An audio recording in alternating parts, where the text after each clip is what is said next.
Good morning everyone. मैं नील नायक मोहरी देवी Tapadia girls college के यूट्यूब चैनल में आपका बहुत बहुत स्वागत करता हूं। कृपया हमारे इस चैनल को लाइक एंड सब्सक्राइब कीजिए ताकि हम लोग जो स्टडी का जो कोरोना की वजह से जो सिस्टम रुका हुआ है उसमें कोई कमी नहीं आने दे। हमें इससे सहयोग मिलता है और हमें कॉन्फिडेंस मिलता है। तो आपका लाइक और शेयर हमें कॉन्फिडेंस दिलाता है, तो प्लीज लाइक एंड शेयर। आज जो हमारा टॉपिक है जिस पे हम चर्चा करेंगे वो है आधुनिक बैंकों के प्रकार, टाइप ऑफ मॉडर्न बैंक।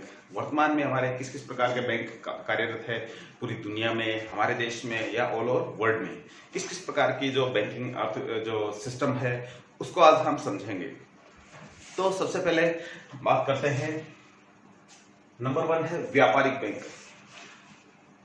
मैं आपको सबसे पहले अपने देश से होते हुए बाकी देशों के बारे में बाद में बताऊंगा। सबसे पहले अपने देश से ही स्टार्ट करेंगे।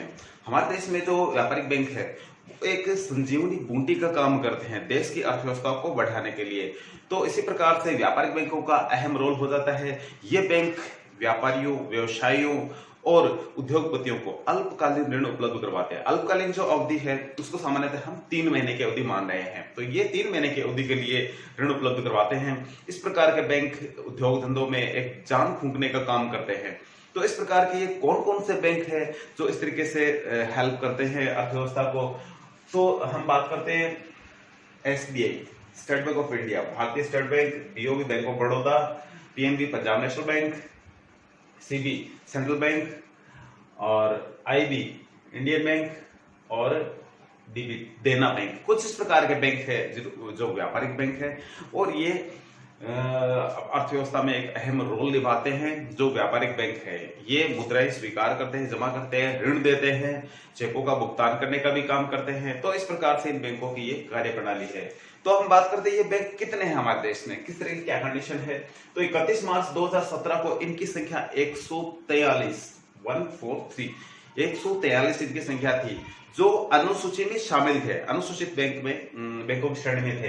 बाकी जो 21 और है जो मैंने लिख रखा है वो अनुसूचित बैंक नहीं है, लेकिन काम इसी प्रकार का ही करते हैं, व्यापारिक बैंक के रूप में काम करते हो। इस तरीके से 143 और 21 को हम मिलाते हैं तो ये हो जाते हैं टोटल 164 हो जाते हैं। अब इनकी जो ब्रांचें हैं वो कितनी काम कर रही है उनके बारे में देखते हैं। तो ये देखेंगे आप, जो 143 जो हमारे अनुसूचित बैंक है, व्यापारिक बैंक है, उनकी जो ब्रांच है 1,37,067 है। और जो 21 जो अदर बैंक है, ठीक है, जो व्यापारिक बैंक की तरह काम करते हैं लेकिन अनुसूची में शामिल नहीं है, वो है 878। तो इस तरीके से टोटल 164 हो जाते हैं बैंक और इनकी शाखाएं होते हैं 1,38,045। तो इस तरीके से इनका जो टोटल जो इनका स्ट्रक्चर है ये। अब हम बात करते हैं, अच्छा ये सारे बैंक अल्पकालीन ऋण ही उपलब्ध करवाते हैं। अब हम बात करते हैं नंबर 2, औद्योगिक बैंक। नाम से ही आप समझ गए होंगे कि ये उद्योग धंधों के लिए वित्त उपलब्ध करवाते हैं, यानी पैसा उपलब्ध करवाते हैं।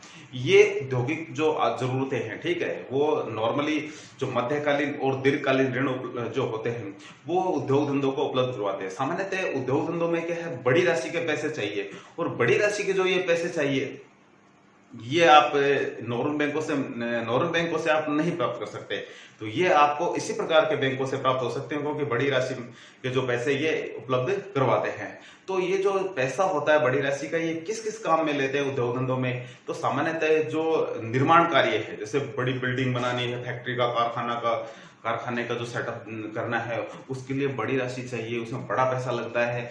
इसके अलावा हमें जो मशीनरी होती है, इक्विपमेंट होते हैं, जो बड़ी बड़ी मशीनें होती हैं, जो उनका लाखों करोड़ों का खर्चा होता है, तो वो सब सेटअप करने में ये सारा जो इंटरनल जो एसेट्स होती है, ठीक है, जो फिक्स एसेट्स जिनको बोलते हैं, उनमें जो बड़ा खर्चा आता है वो सारा का सारा इस प्रकार के बैंकों के द्वारा जो फाइनेंस उपलब्ध करवाया जाता है उसके द्वारा ये काम होता है। तो नॉर्मली ये किस प्रकार के ऋण उपलब्ध करवाते हैं, तो ये है, यदि मैं कहूं तो इनको दीर्घकालीन ऋण उपलब्ध करवाते हैं। तो हम बात करते हैं ये कौन कौन से बैंक है ऐसे कि जो ये इस प्रकार के दीर्घकालीन जो ऋण उपलब्ध करवाते हैं इंडिया में। तो हम बात करते हैं सबसे पहले आईएफसी, भारतीय औद्योगिक वित्त निगम, ठीक है। दूसरा है आईडीबीआई, भारतीय औद्योगिक विकास बैंक, ठीक है।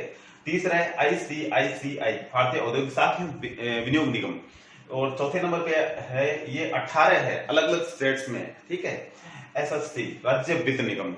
तो ये इस प्रकार से ये एक बैंक है जो लंबी अवधि के ऋण उपलब्ध करवाते हैं। लेकिन इनमें जो दो बैंक है, मैंने नीचे लिख रखा है आईसीआईसीआई और आईडीबीआई, ये वर्तमान में व्यापारिक बैंकों में शामिल हो गए। ये व्यापारिक बैंक यानी ये छोटी अवधि के ऋण उपलब्ध करवाने इन्होंने स्टार्ट कर दिए हैं, ठीक है। तो इनको इसमें अब शामिल कर लिया गया है। फिर मैं नेक्स्ट नंबर पे आता हूं, वो है कृषि बैंक। कृषि के नाम से आप समझ गए होंगे कि ये कृषि के लिए ऋण उपलब्ध करवाते हैं। तो ये बैंक बिल्कुल आप सही समझो कि ये कृषि के लिए ही ऋण उपलब्ध करवाते हैं, क्योंकि आप जानते हो कि कृषि में अल्पकालीन, मध्यकालीन और दीर्घकालीन तीनों ही प्रकार के ऋणों की आवश्यकता होती है। तो ये बैंक क्या करते हैं, ये तीनों ही प्रकार के ऋण उपलब्ध करवाते हैं। तो मैं बात करूंगा इनमें कौन कौन से बैंक। सबसे पहले कृषि सहकारी बैंक, ठीक है। ये कोऑपरेटिव बैंक होते हैं। ये कृषि के लिए जो जितने भी जरूरत वाले जो लोन होते हैं, शॉर्ट, लॉन्ग और मीडियम सभी प्रकार के लोन है वो ये उपलब्ध करवाते हैं, ठीक है। और भूमि विकास बैंक, ये लंबी अवधि के ऋण ही उपलब्ध करवाते हैं, ठीक है। भूमि विकास बैंक है जो कृषि कार्यों के लिए जो लंबी अवधि के लिए ऋण चाहिए, यानी 5 साल से ज्यादा के, वो ये उपलब्ध करवाते हैं। और सबसे लास्ट में नाम लूंगा नाबार्ड का, राष्ट्रीय कृषि एवं ग्रामीण विकास बैंक इसका पूरा नाम है। ये बैंक के रूप में सीधा काम नहीं करता है, लेकिन ये अन्य बैंकों के माध्यम से ऋण उपलब्ध करवाता है। डायरेक्ट इसका कोई लेन देन नहीं होता है ग्राहकों से कि ये ऋण सीधा इसके पास गए और इसने आपको ऋण दे दिया, ऐसा नहीं होता है। ये दूसरे बैंकों के माध्यम से ऋण उपलब्ध करवाता है। ये जांच करता है, चेक करता है कि देना है नहीं देना है, वो सारी कार्रवाई, फाइलिंग सारी कार्रवाई करवाता है। फिर यहाँ से फाइलिंग सैंक्शन होने के बाद में ये अन्य बैंकों को सौंपता है जो इसके अंडर में काम कर रहे हैं। ये उनको उपलब्ध, उन बैंकों को ये सारे जो आंकड़े उपलब्ध करवाता है और फिर ये ऋण उपलब्ध करवाता है। तो यानी डायरेक्ट नहीं करवाता, इनडायरेक्ट ऋण उपलब्ध करवाता है, इसका मतलब ये होगा। फिर मैं बात करूंगा नंबर 4 पे, बचत बैंक। बचत बैंक, इसको हम डाकघर के नाम से भी जानते हैं। सभी आप जानते हो कि हमारे शहर में, गांव में डाकघर होते हैं, क्योंकि छोटी छोटी जो जमाएं होती है लोगों की, वो बैंक, जो बड़े बैंक है, जल्दी से गांव में सेटअप नहीं किए जा सकते। तो ये सरकार ने ये जो डाकघर है, इनको बचत, स्मॉल जो बचत बैंक है, ठीक है, स्मॉल बैंक भी इनको बोलते हैं। तो ये बचत बैंकों के रूप में इन्होंने इनको सेटअप किया हुआ है।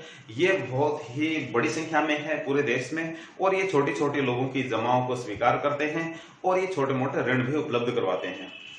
अब मैं बात करूंगा विदेशी विनिमय बैंक, ठीक है।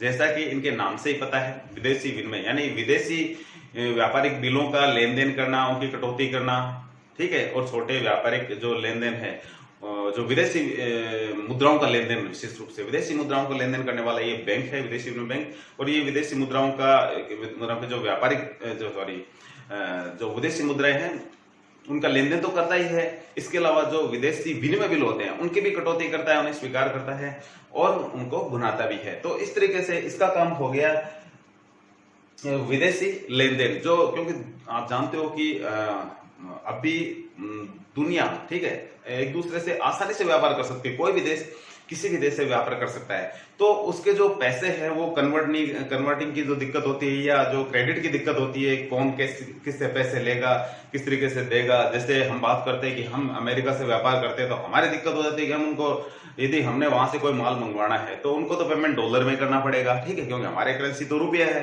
तो उस कंडीशन में हम, ये बैंक है जो बीच में हमारी हेल्प करता है कि उनको डॉलर वगैरह उपलब्ध करवा देता है, हम उसको यहाँ अपनी मुद्रा देते हैं या उनको डॉलर उपलब्ध करवा देते हैं, या जो उधार की भी व्यवस्था इस प्रकार के जो बैंक है ये करवा देते हैं। तो ये इनका मुख्य काम होता है। तो इस तरीके से विदेशी विनिमय बैंक देश में बहुत इंपॉर्टेंट है, क्योंकि विदेशी व्यापार के बिना तो हम देखो, दुनिया में आगे बढ़ने का जो तरीका है वो है विदेशी व्यापार। क्योंकि विदेशी व्यापार से आप बड़ी मात्रा में अर्निंग कर सकते हो और देश को आगे बढ़ाने में भी अपना रोल दिखा सकते हैं। तो व्यापारियों के लिए बहुत ही अच्छा है ये बैंक। तो हमारे देश में इसकी जो टोटल जो ब्रांचें हैं, जो बैंक हैं इस प्रकार की, वो है 43 ऐसे बैंक है, और ये आंकड़ा है 31 मार्च 2017 का है, ठीक है। अब मैं नेक्स्ट पे चलता हूं, वो है स्वदेशी बैंकर, ठीक है, जिसको हम सेठ, साहूकार, महाजन जिनको बोलते हैं। गांव में जो पैसे की व्यवस्था करवाने वाले बैंक है, बैंकर है इनको, ठीक है, बैंक नहीं है, बैंकर्स है, ठीक है। तो इनको शामिल करते हैं 6ठे नंबर पे। तो ये बैंक जो बैंकर्स है, ठीक है, जो सेठ साहूकार है, ये जो छोटी मोटी जो कृषि कार्यों के लिए, जैसे मान लो किसानों को और को गांव में जो और भी अन्य जरूरतें होती है, वो पैसा उपलब्ध करवाते हैं। लेकिन ये क्या करते हैं, इनकी ये शोषण की प्रवृत्ति होती है इनकी, तो इसलिए सरकार ने इन पे अच्छे से शिकंजा कसा है ताकि ये शोषण नहीं कर पाए। तो इस तरीके से इन पे थोड़ा सा इनको नियंत्रित हो गई। ये पहले बहुत बड़ी मात्रा में थे, इनके जो ब्याज की रेट है वो भी बहुत ज्यादा थी। तो इस तरीके से ये लूट खसोट वाला काम करते थे। ठीक है, ये 2 रुपए से 3 रुपए सैकड़ा, 4 रुपए सैकड़ा, 5 रुपए सैकड़ा तक, और कहीं कहीं तो 10 रुपए सैकड़ा तक भी देखा गया है कि ये ऋण उपलब्ध करवाते हैं। तो बहुत महंगा होता है, जबकि बैंकें हैं जो 1 रुपए से भी कम प्रति सैकड़े के हिसाब की बात करें तो वो 75 पैसे सैकड़ा, 80-90 पैसे सैकड़ा, या 1 रुपए तक अंदर ही अंदर, ठीक है, इतना उपलब्ध करते। तो लेकिन इनकी बड़ी दिक्कत ये थी कि ये बहुत ब्याज की जो राशि है वो बहुत बड़ी लेते थे, इसलिए इन पे सरकार ने शिकंजा कसा है, इनको नियंत्रित किया है। तो इसलिए इनकी संख्या धीरे धीरे कम होती जा रही है। अब मैं बात करूंगा निजी बैंक, जिनको हम प्राइवेट बैंक भी कहते हैं, क्योंकि हमारा देश इतना बड़ा है तो हमारे केवल जो गवर्नमेंट बैंक है, ठीक है, उनसे काम नहीं चलता है। तो जो निजी बैंक है, ठीक है, ये भी हमें देश की आबादी को देखते हुए बहुत सहयोग कर रहे हैं। ठीक है, इन बैंकों में इनका काम भी वही है, पैसे का लेन देन करना, ऋण उपलब्ध करवाना। विशेष रूप से ऋण का काम करते हैं ये। लंबी अवधि के ऋण भी उपलब्ध करवाते हैं और छोटी अवधि के ऋण भी उपलब्ध करवाते हैं। अल्पकालीन और दीर्घकालीन दोनों प्रकार के ये जो ऋण उपलब्ध करवाते हैं। इनका जो लंबी अवधि के जो ऋण उपलब्ध करवाने का जो होता है, जो मेन जो टॉपिक है, उसमें मैं बात करूंगा कि ये परिसंपत्तियां गिरवी रख करके, ठीक है, परिसंपत्तियों को गिरवी रख करके इस प्रकार के जो ऋण है, सिक्योरिटी, बिना सिक्योर ये लोन नहीं देते हैं, इन्हें सिक्योर्ड लोन नहीं देते हैं ये, क्योंकि इनके पास यदि कोई ग्राहक ऐसे मिल जाए तो इनको पैसे ले लेके बैठ जाए, चुकाए नहीं, तो इस तरीके से इनका तो पट्टा बैठ जाए, क्योंकि इनके पास इतना पैसा नहीं होता है जितना कि गवर्नमेंट जो बैंक होते हैं उनके पास। तो इसलिए क्या है, सिक्योर्ड लोन देते हैं, जिनमें एक जमानत के रूप में संपत्तियां जो ये रखते हैं और इस प्रकार से पैसे देते हैं। तो इनमें मैं नाम लूंगा, जैसे ये है कि देखो 31 मार्च 2017 का ये आंकड़ा मेरे पास कि टोटल 22 बैंक थे ऐसे। तो इन 22 बैंकों में HDFC है, ICICI है, लक्ष्मी विकास बैंक है, और धनलक्ष्मी बैंक है, एक्सिस बैंक है, यस बैंक है। ये कुछ इस प्रकार के बैंक है जो इस प्रकार का काम करते हैं। अब बात करते हैं नंबर नेक्स्ट पे है 8 नंबर पे है हमारा, ये है केंद्रीय बैंक। ठीक है, तो केंद्रीय बैंक आप जानते हो सभी कि प्रत्येक देश में बैंकिंग सेक्टर को कंट्रोल करने के लिए एक बड़ी अथॉरिटी होती है। जो बड़ी अथॉरिटी का जो बैंक होता है वो होता है देश का केंद्रीय बैंक। हमारे देश में RBI ऐसा बैंक है जो हमारा केंद्रीय बैंक है। ये सभी बैंकों को कंट्रोल करता है। बैंक, इसका मुख्य काम मुद्रा की पूर्ति पे नियंत्रण करना है। इसके अलावा देश में मुद्रा की जो साख है उस पे भी नियंत्रण करना है। और इसके अलावा इसका एक मुख्य काम है वो मौद्रिक नीति बनाना। ठीक है, मौद्रिक नीति के द्वारा जो मुद्रा के संबंध में जो नीति बनाई जाती है उसको मौद्रिक नीति कहते हैं। और ये जो मौद्रिक नीति है इसी बैंक के द्वारा बनाई जाती है कि किस तरीके से कितनी मुद्रा का निर्गमन करना है, कितनी मुद्रा मार्केट में जानी चाहिए, वापस कितने बैंकों से कितनी अपने को वापस खींचनी, अपनी तरफ लेनी है। ठीक है, तो ये repo rate, reverse repo rate, ठीक है, बैंक दर वगैरह होती है, इनके द्वारा इनका एडजस्टमेंट होता है। ये लंबा टॉपिक है, उसमें मैं बाद में बात करूंगा, लेकिन अभी इन पे चलते हैं। ठीक है, तो ये इसका मुख्य काम होता है कि साख उपलब्ध करवाना, साख नियंत्रण करना, मुद्रा की पूर्ति पे नियंत्रण करना, देश में पैसे की जो जितनी भी समस्या है वो सारी उपलब्ध करवाना, और नोट निर्गमन करने का काम भी इसी बैंक का है। तो हम चलते हैं अपने दूसरे नेक्स्ट टॉपिक पे। हमारा नेक्स्ट टॉपिक एक्सिम बैंक। ठीक है, एक्सपोर्ट इंपोर्ट बैंक इसको हम बोल सकते हैं, आयात निर्यात बैंक इसको हम कहते हैं इसको। जनवरी 1982 में इस बैंक की हमारे देश में स्थापना की गई थी। जैसा कि आप इसके नाम से समझ रहे होंगे कि ये आयात निर्यात के लिए फाइनेंस की वगैरह सुविधा उपलब्ध करवाता है। ठीक है, व्यापारिक बिलों की और की जो एडजस्टमेंट करना है किस तरीके से वो सुविधा उपलब्ध करवाना इसका काम है। विदेशी मुद्राओं की पूर्ति करवाना, उपलब्ध करवाना, ये इस प्रकार के बैंक का काम है। विशेष रूप से ये हम अपना माल दूसरे देशों में बेचते हैं या दूसरे देशों से मंगवाते हैं, तो उसमें किसी भी प्रकार की फाइनेंशियल हेल्प चाहिए तो वो हेल्प ये बैंक करता है। अब मैं बात करूंगा अंतरराष्ट्रीय बैंक। ठीक है, देखिए व्यापार जब दो देशों के बीच में होता है, ठीक है, तो उसको हम अंतर्राष्ट्रीय व्यापार कहते हैं। और अंतर्राष्ट्रीय व्यापार में हम जानते हैं कि अंतर्राष्ट्रीय व्यापार में दो देशों के बीच में व्यापार होता है, लेकिन जब दो देशों की सीमाओं में व्यापार हो, ठीक है, तो वो एक बड़ा व्यापार होता है। अब दो देशों की सीमाओं में व्यापार होता है तो वो जो बड़ा व्यापार होता है तो उसके लिए बड़ी राशि की आवश्यकता होती है, ठीक है। वो इस प्रकार के जो संस्थाएं वो उपलब्ध करवाती है। अब ये केवल व्यापारिक ही नहीं, कोई देश है अपनी अर्थव्यवस्था को मजबूती प्रदान करना चाह रहा है, ठीक है, तो उस देश को एक बड़ी राशि चाहिए। अब देश की बात करें तो बहुत बड़ी राशि चाहिए, तो वो बड़ी राशि जो अंतर्राष्ट्रीय बैंक है, ठीक है, वो उपलब्ध करवाते हैं, जो उसकी देश की अर्थव्यवस्था को, जो सामाजिक अर्थव्यवस्था को आगे बढ़ाने के लिए या अर्थव्यवस्था को आगे बढ़ाने के लिए जितना भी पैसा चाहिए, बहुत बड़ा पैसा चाहिए, और ये पैसा सारा का सारा अंतर्राष्ट्रीय बैंक उपलब्ध करवाते हैं। मुख्य मुख्य इनमें है IMF यानी अंतर्राष्ट्रीय मुद्रा कोष है, वर्ल्ड बैंक यानी विश्व बैंक है, और IFC ये है इंटरनेशनल इसको बोलते हैं हम, आगे चलते हैं इसको बाद बताएंगे। ये IDA इंटरनेशनल डेवलपमेंट एसोसिएशन, ठीक है, अंतर्राष्ट्रीय विकास संघ है, ठीक है ये। और इस तरीके से ये कुछ एक बैंकें हैं, ठीक है, तो ये अपना अपना रोल दिखाती है अंतर्राष्ट्रीय स्तर पे पैसा उपलब्ध करवाने के लिए। तो जो लास्ट हमारा जो टॉपिक बचता है वो अदर, ठीक है। अदर बैंक ऐसे भी है जो बिलों की कटौती करने का, जो व्यापारिक जो बिल होते हैं उनकी कटौती का और का काम करने वाले ऐसे ही कुछ बैंक है। भारत में एक ऐसी संस्था है जो व्यापारिक बिलों का और का कटौती करती है या उनको स्वीकृत करती है, तो वो बैंक है UTI। सॉरी, बैंक नहीं, ये बैंक के रूप में काम करती है, लेकिन बैंक नहीं है ये। UTI unit trust of India, भारतीय यूनिट ट्रस्ट इसको कहते हैं हम। और ये बिलों को स्वीकार करना, उनको की कटौती करना और स्वीकृति करना और उनको पेमेंट करवाना, इस तरीके से ये काम इसका है। तो ये कुछ इस तरीके से संस्थाएं हैं जो अंतर्राष्ट्रीय स्तर पे ये काम कर रही है। तो